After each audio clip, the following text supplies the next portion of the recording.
Assalamualaikum warahmatullahi wabarakatuh. Perkenalkan, nama saya Muhammad Zikri, NIM 20087146, Prodi Pendidikan dan Kepelatihan Olahraga, Fakultas Ilmu Keolahragaan, Universitas Negeri Padang. Yang terhormat Bapak Irfan Arifianto, SPD MPD, selaku dosen mata kuliah pengantar belajar motorik. Di sini saya akan menjelaskan materi yang telah Bapak berikan, yaitu proses terjadinya gerak menurut beberapa teori.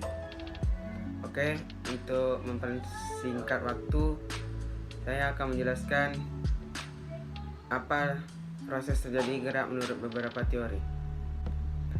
Proses terjadinya gerak menurut beberapa teori. Gerak-gerak yang dilakukan manusia, baik sebagai tujuan, media proses, maupun sebagai perilaku, merupakan suatu fenomena yang unik dan kompleks.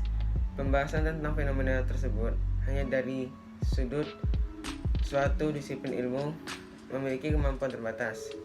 Oleh karenanya, untuk menjelaskan proses terjadinya dibutuhkan pengintegrasian berbagai disiplin ilmu pengetahuan seperti psikologi, anatomi, fisiologi. Suatu teori yang relevan untuk menjelaskan proses terjadinya gerak sangat dibutuhkan. Hal ini disebabkan karena ilmu pengetahuan dan pemahaman terhadap proses terjadinya gerak akan dapat memberikan kontribusi yang cukup besar terhadap berbagai keperluan yang berkaitan dengan gerak. Misalnya untuk mengendalikan dan mengembangkan proses pembelajaran keterampilan, seperti dalam penguasaan keterampilan gerak. Perencanaan gerak-gerakan terampil dalam proses perakitan melalui demonstrasi manusia. Gerakan terampil dalam proses perakitan yang sebenarnya merupakan tantangan bagi robot untuk menghasilkan dengan pendekatan perencanaan gerakan konvensional, karena beberapa keadaan selama perakitan manusia bisa terlalu terampil untuk direalisasikan secara otomatis karena jalur yang sempit.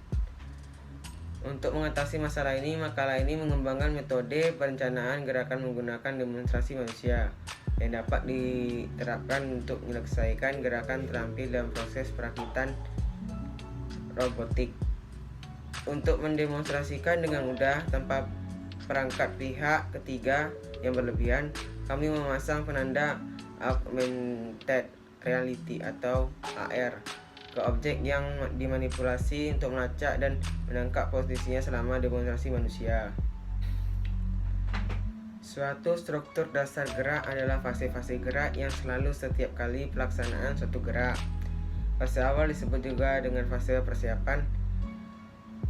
Persiapan tersebut meliputi pengoptimalisasian dan pengkoordinasian kekuatan, kecepatan, dan percepatan. Bila persiapan fase awal tidak dapat dioptimalkan, maka pembagian tugas gerakan pada fase utama tidak akan tercapai secara optimal.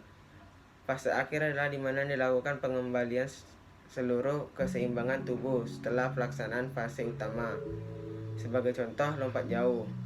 Indikator-indikator gerak yang dapat dilihat dan diamati ketika lompat jauh adalah: yang pertama, ketepatan dan kesesuaian pemakaian waktu, ruang, dan pemberian impuls kekuatan pada otot untuk setiap pelaksanaan gerak.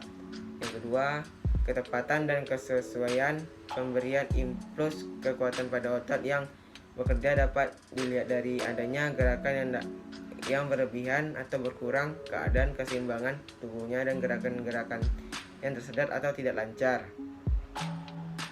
Indikator-indikator gerak yang tidak sempurna ketika lompat jauh adalah: yang pertama, terjadinya kelebihan gerakan yang tidak diperlukan yang mengakibatkan terganggunya transfer impuls tenaga untuk gerakan berikutnya.